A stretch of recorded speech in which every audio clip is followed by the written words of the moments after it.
Hi friends, എല്ലാവർക്കും എൻ്റെ ചാനലിലേക്ക് സ്വാഗതം. നമ്മളിപ്പോൾ ന്യൂ ഇയറൊക്കെ ആഘോഷിച്ച് എല്ലാം കഴിഞ്ഞിട്ടിരിക്കുകയാണ്. ഇപ്പോൾ നമുക്ക് നോൺ വെജ് വിഭവങ്ങളായിരിക്കുമല്ലോ ഏറ്റവും കൂടുതൽ നമ്മൾ കഴിച്ചിട്ടുള്ളത്. അതിനൊരു റിലാക്സേഷന് വേണ്ടിയാണ് ഇന്ന് ഞാനൊരു വെജിറ്റബിൾ ഡിഷ് ഉണ്ടാക്കാൻ പോകുന്നത്. അതിൻ്റെ കൂടെ ഞാൻ കാടമുട്ടയാണ് എടുക്കുന്നത്. അപ്പോൾ കുറേ മുട്ട എടുത്ത് ഞാൻ പുഴുങ്ങി വെച്ചിട്ടുണ്ട്. ഇതിൻ്റെ ചേരുവകൾ: ഉള്ളി, ഇഞ്ചി, വെളുത്തുള്ളി, പച്ചമുളക്, തക്കാളി. ചേരുവയ്ക്ക് ആവശ്യമായിട്ടുള്ളത് മുളക്, മല്ലി, സ്വല്പം തേങ്ങ, മസാല, ശകലം കുരുമുളക്. ഞങ്ങൾ ഡെക്കറേഷന് വേണ്ടി മല്ലിയില അരിഞ്ഞിട്ടിട്ടുണ്ട്. ഇതെല്ലാം കൂടെ ഒന്ന് വഴറ്റിയെടുക്കാം നമുക്ക്.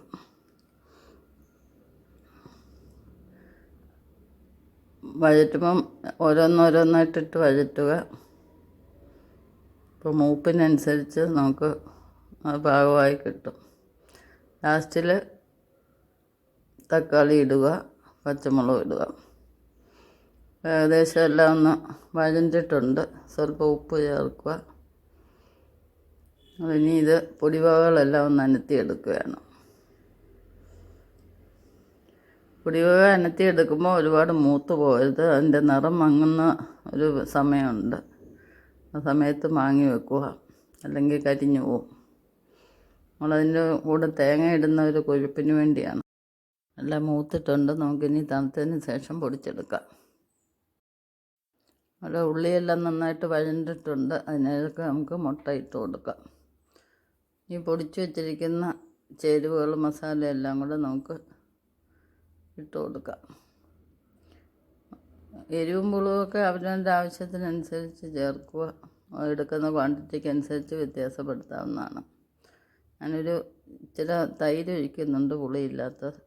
ഗ്രേവിക്കൊരു ടേസ്റ്റും തിക്നെസ്സും ഉണ്ടാവും. നമുക്ക് അരിഞ്ഞു വെച്ചിരിക്കുന്ന മല്ലിയില ഇട്ടൊന്ന് ഡെക്കറേറ്റ് ചെയ്യാം. കണ്ടില്ലേ, നല്ല ഭംഗിയുണ്ട്. ഇച്ചിരി കടുകും താളിച്ചിടുകയാണ്. ഇപ്പോൾ വളരെ സ്വാദിഷ്ടമായിട്ടുള്ള മുട്ടക്കറി ഇവിടെ റെഡിയായി. നമുക്കിനി റൈസിൽ ഉണ്ടാക്കാൻ പോവാം. ഉരുളി അടുപ്പിൽ വെച്ചിട്ടുണ്ട്. നമ്മൾ നെയ്യ് ഒഴിച്ചു കൊടുത്തു. ആദ്യമേ തന്നെ നമ്മൾ നട്ട്സും മുന്തിരിങ്ങയും സവാളയും വറുത്ത് കോരുകയാണ്.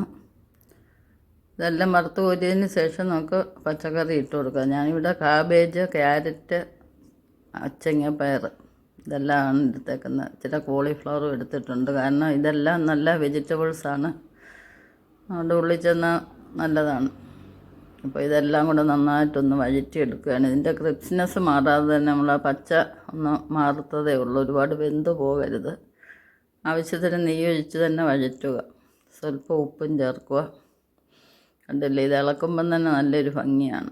ഇനി നമുക്ക് അരിഞ്ഞു വെച്ച ഒന്നുകൂടെ ഒന്ന് ഇളക്കിയെടുക്കാം. മല്ലിയിലയൊന്നും വേവരുത്. ആ ഒരു പച്ച ടേസ്റ്റാണത്. നമുക്ക് വെന്ത് വെച്ച റൈസ് ഇട്ട് കൊടുക്കാം. ഞാനിത് കുക്കറിൽ വേവിച്ച് വെച്ചിരുന്ന റൈസാണ്.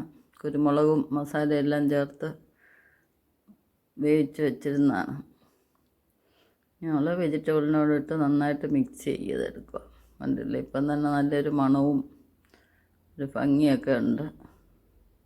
എന്നും അങ്ങ് നോൺ വെജ് മാത്രം കഴിക്കാതെ വെജിറ്റബിളൂടെ കൂടുതൽ നമ്മൾ കഴിക്കുക. ഇനി നമുക്ക് വറുത്ത് വെച്ചിരിക്കുന്നതെല്ലാം ഇട്ടൊന്ന് ഡെക്കറേറ്റ് ചെയ്യാം.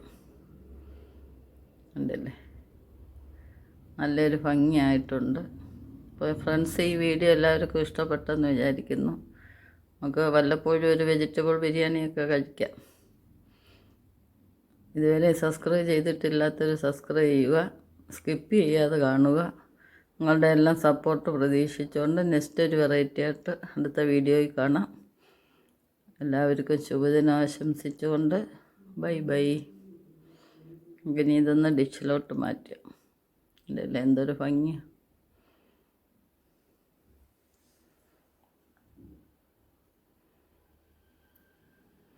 ഇതിൻ്റെ കൂടെ ഞാൻ സാലഡും ഉണ്ട്, പിക്കിളും ഉണ്ട്.